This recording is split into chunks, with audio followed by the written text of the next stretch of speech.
उस कंट्रोवर्सी का नाम मत लीजिए, क्योंकि उस कंट्रोवर्सी को मैं अपने मौत को काफ़ी करीब से देखी हूँ। अगर शायद मेरा परिवार उस समय मेरे साथ नहीं होता ना, तो शायद मैं आज यहाँ नहीं होती। क्योंकि उस समय मैं क्या महसूस की थी, मैं इस बारे में बात भी करना नहीं चाहती हूँ। मैं चाहती हूँ कि उस टॉपिक को आप बंद कर दीजिए, किसी और टॉपिक पे बात कीजिए। जी हाँ, अभी बोली ये नीतू मेहना के हैं। नीतू मेहना पहचान ही रहे होंगे, क्योंकि उस कंट्रोवर्सी में जो लप्पू रंगीला जी ने कंट्रोवर्सी किया था नेहा आशीष तिवारी के साथ, उसमें कहीं ना कहीं जिसमें लप्पू रंगीला जी ने सारी औरतों का जो धज्जिया उड़ाया था, उसमें कहीं ना कहीं एक नाम नीतू मेहना जी का भी था। नीतू मेहना वो शख्स थी जिनको बिचौलिया कहा गया था। नीतू मेहना वो शख्स थी जो नेहा आशीष तिवारी की बहुत ही करीबी, नियरेस्ट एंड डियरेस्ट में जिनकी गिनती होती थी। नीतू मेहना वो शख्स थी कि बहुत सारे राज जो थे ना, वो लप्पू रंगीला को पता था। और शायद यही रीजन था कि उस कंट्रोवर्सी में अगर किसी के मतलब नेहा आशीष तिवारी के बाद अगर किसी की सबसे ज़्यादा बेइज्जती, या बोल सकते हैं कि सबसे ज़्यादा किसी को जलील किया गया, वो नीतू मेहना थी। तो नीतू मेहना अपने जो उनका अभी नया जो पॉडकास्ट हुआ है, जिसमें कि वो एज ए गेस्ट इनवाइट थी, उसमें उन्होंने बहुत सारी ऐसी बातें की, जो कि कुछ ऐसी बातें थी, वो बातें मैं आज आप लोगों के साथ शेयर करने आई हूँ। तो चलिए बिना देरी के हुए वीडियो का स्टार्ट करते हैं। अगर वीडियो अच्छा लगे तो लाइक कमेंट शेयर जरूर कीजिएगा, और चैनल पे नए तो सब्सक्राइब जरूर कर दीजिएगा। तो चलिए, नमस्कार दोस्तों, कैसे हैं आप लोग? उम्मीद कर रही हूँ बहुत अच्छे होंगे, स्वस्थ होंगे, मस्त होंगे और अपने काम में व्यस्त होंगे। मैं प्रिया शर्मा और मैं अभी एक नए वीडियो में आप लोग का स्वागत कर रही हूँ। दोस्तों, आज मैं बात करने आई हूँ नीतू मेहना, भोपाल की बहू नीतू मेहना। नीतू मेहना एक बहुत ही सिंपल सा, कह सकते हैं सिंपल सी एक औरत है, जिनको शायद सोशल मीडिया की बहुत सारी चीजें नहीं पता थी। मेन बात है कि गलती उनकी भी नहीं है। जब हम किसी चीज की शुरुआत करते हैं, उसके क्या पॉजिटिव क्या नेगेटिव चीजें हमें पता नहीं होती है। तो शायद नीतू मेहना के साथ वही हुआ था। वो शायद एक सिंपल ही एक किसी घर की बहू हैं, जो हमेशा चार दीवारी में रही थी। उनके फ्रेंड सर्कल भी बहुत ज़्यादा नहीं, वो एक मतलब सिंपल फैमिली को बिलोंग करती है, जिसकी वजह से उनके फ्रेंड सर्कल जो थे वो बहुत ज़्यादा मतलब नहीं थे, और जो कुछ भी थे वो उनके यूट्यूब वाले ही मतलब की फैमिली थे। जब ये कंट्रोवर्सी हुई, कंट्रोवर्सी में आपको पता है कि नेहा आशीष तिवारी के साथ जो कुछ भी हुआ, लप्पू रंगीला जी ने जो कुछ भी किया, उसमें कहीं ना कहीं 50% की भागीदार जो होता है नीतू मेहना को बनाया गया। कैसे बनाया गया, किस वजह से बनाया गया, अभी सारी बातें करेंगे। तो सबसे पहले स्टार्ट करते कि नीतू मेहना का एक पॉडकास्ट आया है, जिसमें नीतू मेहना से बहुत सारे सवाल पूछे जाते हैं। जैसा कि आप सबको पता है कि शुरुआत में जब कोई पॉडकास्ट में जाता है तो उससे क्या पूछा जाता है, आप कैसे शुरुआत किए, आपको स्टार्टिंग में कैसा लगा, आपको किसी तरह का कोई प्रॉब्लम तो नहीं हुआ, या फिर मतलब आपकी जर्नी कैसी रही सोशल मीडिया की, किसने आपके अकाउंट बनाए, ये सब जो कॉमन क्वेश्चन है वही पूछा गया। उसके बाद नीतू मेहना से वहाँ जो मतलब एक जो पॉडकास्ट पे जो क्वेश्चन कर रहे थे, उन्होंने पूछा कि आपकी इच्छा क्या है, कि आप क्या करना चाहती हैं, कौन से ऐसे मतलब विश हैं जो आपको पूरा करना है। तो नीतू मेहना ने ये जवाब दिया कि मुझे एक बहुत सुंदर सा घर चाहिए। मैं चाहती कि हर इंसान जब कमाता है, कुछ अर्न करता है, तो कुछ सपने रहते हैं उसके भी जीवन में। तो नीतू मेहना का सपना है कि उनका एक बहुत सुंदर घर हो। वो घर सुंदर क्यों हो? क्योंकि उन्होंने ये कहा कि उनके फ्रेंड सर्कल में जितने भी लोग हैं, सबके पास बहुत सुंदर सुंदर घर है। एक उनका घर है जो बहुत पुराना और सिंपल है, जिसकी वजह से अपने फ्रेंड को अपने घर इनवाइट नहीं करती हैं, उनको बहुत बुरा लगता है। तो उनको एक घर चाहिए। तो वो जो मतलब क्वेश्चन कर रहे थे, जो पॉडकास्ट में, जिनके पॉडकास्ट में गई थी वो एज ए गेस्ट, वो उन्होंने भी बहुत एक सुंदर सा जवाब दिया कि घर वो नहीं होता जो बहुत सुंदर एक महल हो, घर वो होता है जहाँ चार लोग बहुत प्यार से रहते हों। तो आज जो उसमें आप रह रही हैं वो घर है, और आप जो बनाएंगी या लेंगी वो मकान होगा। और मैं भगवान से यही दुआ करूँगा कि आज जैसा आपका घर है वैसा ही वो घर रहे आपका, आप पूरे परिवार वहाँ प्यार से रहें। फिर नीतू मेहना से उन्होंने एक बहुत ऐसा क्वेश्चन पूछा जिससे कि नीतू मेहना काफ़ी तिलमिला गई। क्योंकि इंसान कभी भी अपने घाव को कुरेदना नहीं चाहता है। वो जिस चीज़ को भूल जाता है, भूलता तो खैर नहीं है, लेकिन पीछे छोड़ना चाहता है ना, उस चीज़ को बार बार याद करना नहीं चाहता है। तो नीतू मेहना से उन्होंने एक सवाल पूछा कि मैं आपसे कंट्रोवर्सी से रिलेटेड कुछ सवाल पूछना चाह रहा हूँ। क्या फील किया आप उस कंट्रोवर्सी में? क्या ऐसा था जो आपको लगा कि हमारी गलती है? क्या आपको ऐसा लगा कि मेरी गलती यहाँ पे नहीं थी? तो नीतू मेहना ने एक ही जवाब दिया कि उस कंट्रोवर्सी में मैंने अपने मौत को बहुत करीब से देखा। अगर मेरे परिवार या मेरे पति अगर उस समय मेरे साथ न होते तो शायद मैं आज यहाँ नहीं होती। बात तो बिल्कुल सही है। दोस्तों एक बात बताइए कि जिस टाइप से उस समय कंट्रोवर्सी हुई थी और जिस टाइप से नेहा आशीष तिवारी के बाद सेकंड घात जो है वो नीतू मेहना पे गिरी थी, और नीतू मेहना सेम उसी सिटी में रहती हैं जिस सिटी में कि नेहा आशीष तिवारी रहती हैं। एक तो कि नेहा आशीष तिवारी पे सिर्फ एक ये जो जी ने नेहा आशीष तिवारी के साथ साथ नीतू मेहना को भी टारगेट किया।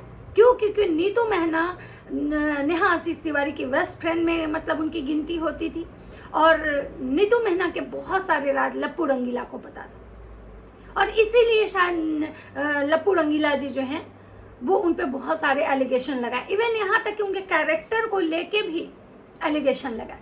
जैसा कि आप लोग को याद होगा एक लाइव जिसमें नीतू मेहना, उनके पति और लप्पू रंगीला जी ज्वाइन किए थे, जिसमें नीतू मेहना और उनके पति जो थे वो बोले थे कि भाई वो जो जूस वाला कांड हुआ था, जिसमें लप्पू रंगीला जी का कहना था कि नीतू मेहना के अफेयर जो थे वो जूस वाले से थे। एक बात बताइए कि भाई कोई भी औरत या किसी भी इंसान का सबसे जो सॉफ्ट कॉर्नर होता है उसका कैरेक्टर होता है, और अगर इस पे कोई जब उंगली उठाता है, जब समाज में उसको इस नज़र से देखा जाता है कि ये कैरेक्टरलेस है, तो उस समय सच में इंसान के पास मरने के सिवा कोई रास्ता नहीं बच जाता है। और शायद लप्पू रंगीला जी ने वैसा ही किया था नीतू मेहना के साथ। उसके बाद नेहा आशीष तिवारी के जो भाई, जो तिवारी जी के लड़के हैं, मुच्छड़ भैया जिनको सब लोग बोलता है, उन्होंने भी नीतू मेहना पे ही एलिगेशन लगाया था कि मेरी बहन गलत है, और कहीं ना कहीं उसको गलत उसकी गलती में अब बढ़ावा देने वाला अगर कोई है तो नीतू मेहना है, जो कि बिल्कुल गलत। आपकी बहन कोई दूध पीती बच्ची नहीं थी। आपकी बहन अपना भला बुरा सब कुछ समझती थी, उनको सब कुछ पता था। उन्होंने एक अच्छा खासा अपना उम्र बिताया था, सुख और दुख हर कुछ देखा था, लेकिन उसके बावजूद भी उस मुच्छड़ भैया ने नीतू मेहना को ब्लेम कर दिया। तो आप सोच सकते हैं कि एक अकेली औरत जिसको चारों तरफ से नोचा जा रहा हो ये कह के कि ये गलत है, इसकी वजह से सब कुछ हुआ, इसकी वजह से सब कुछ हुआ, यही बिचौलिया है, ये सब कुछ जानती थी। इवन कि लप्पी भी नीतू मेहना को टारगेट की कि मैं आपको माफ नहीं करूंगी, आप सब कुछ जानती थी, आप जानबूझ के दोनों को मिलवाती थी, ऐसे वैसे बहुत सारे एलिगेशन उन पे लगाए। कोई भी ऐसा नहीं था जो उस पीरियड में ऐसा नहीं, सबने अलग अलग कांड गिनवाए। तो आप समझ सकते हैं कि एक औरत के लिए, एक शादीशुदा औरत, एक परिवार में रहने वाली औरत, यहाँ तक कि इस चीज़ से उनके ससुर इतने ज़्यादा इफेक्टेड हुए थे कि वो हॉस्पिटलाइज हो गए थे, और नीतू मेहना ने खुद अपने वीडियो में बताया था कि अगर मेरे ससुर को कुछ होता है तो इसके सारे जिम्मेवारी मेरी होगी, क्योंकि ये जो कुछ भी हो रहा है मेरी वजह से हो रहा है। तो ये बात सच है कि अगर उनके पति और उनका परिवार अगर नहीं रहता शायद उस समय उनके साथ, उनके सपोर्ट में खड़ा, तो शायद उनके लिए ये जो समय था बहुत मुश्किल था। और ऐसे ही हालात में लोग खुद करता है, सुसाइड कर लेता है या कुछ भी खुद को हार्म करता है। तो ये बात सच था कि उनके लिए वो सिचुएशन बहुत पैनिक था। वो सिचुएशन उनके लिए नहीं, हर वो कंडीशन में उस जगह पे अगर कोई भी औरत खड़ी होगी तो उसके लिए बहुत पैनिक होगा। उसके बाद एक और सवाल उनसे पूछा गया कि आप कौन सा ऐसा यूट्यूबर है जिसका शक्ल देखना आप बिल्कुल कभी पसंद नहीं करेंगी। तो नीतू मेहना ने लप्पू रंगीला के बारे में बोला कि मैं उस इंसान की शक्ल जीवन में दोबारा कभी नहीं देखना चाहूंगी, क्योंकि आपको पता हो कि जब लप्पू रंगीला उनके पति और नीतू मेहना जब कंट्रोवर्सी के समय एक लाइव में आए थे, तो नीतू मेहना उनको यही बोली थी कि चल हट, निकल यहाँ से और दोबारा अपनी शक्ल मत दिखाना। तो नीतू मेहना का ये कहना था कि मैं उस इंसान की शक्ल मैं दोबारा देखना नहीं चाहूँगी, क्योंकि भाई कोई भी इंसान अगर उस औरत के जगह पे होता तो शायद यही बोलता कि हम उसकी शक्ल नहीं देखना चाहेंगे जिसने हमारा पूरा जीवन बर्बाद कर दिया।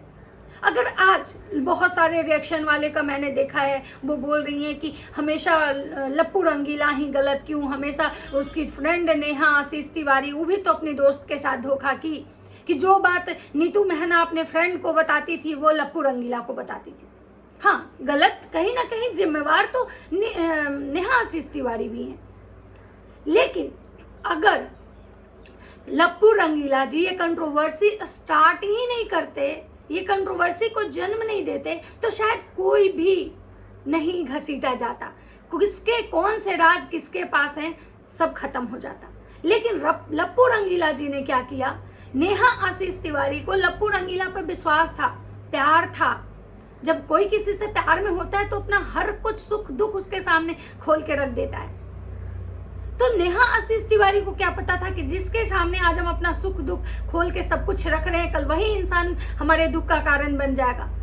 जैसा कि नीतू मेहना जी ने कहा कि इस सोशल मीडिया से मैं एक चीज़ ज़रूर सीखी हूँ और मैं सबको कहना चाहती हूँ कि ये चीज़ आप लोग भी अपने जीवन में फॉलो कीजिएगा कि कभी भी सोशल मीडिया में जितना आपको दिखता है चकाचौंध सब कुछ अच्छा, ऐसा कुछ होता नहीं है। ऑफ कैमरा चीज़ें कुछ और ही होती हैं। और एक चीज़ और कि कभी भी अपने मन की बात हर किसी को मत बताइए, किसी को मत बताइए। अगर आपको कोई परेशानी है, दुख है, दर्द है तो अपने तक रखिए, नहीं तो उस दर्द को बढ़ा दिया जाएगा। और ये कहीं ना कहीं ये सच्चाई है। ये नीतू मेहना या किसी कंट्रोवर्सी को लेके मैं नहीं बोल रही हूँ, ये रियलिटी है आज के सोसाइटी का कि अगर आप अपना गम किसी से बांटने जाते हैं ना, आप गम बांटते हैं, आपको लगता है कि सामने वाला बहुत ट्रस्ट करने लायक है, उससे मैं अपनी चीज़ें शेयर कर सकती हूँ, लेकिन एक समय के बाद वही इंसान उल्टा पलट के आपको उस चीज़ के लिए जवाब देता है, आपकी कमियों को, आपके दर्द को ढाल बना देता है, हथियार बनाता है अपने जीत के लिए। और शायद वही हुआ इनके केस में।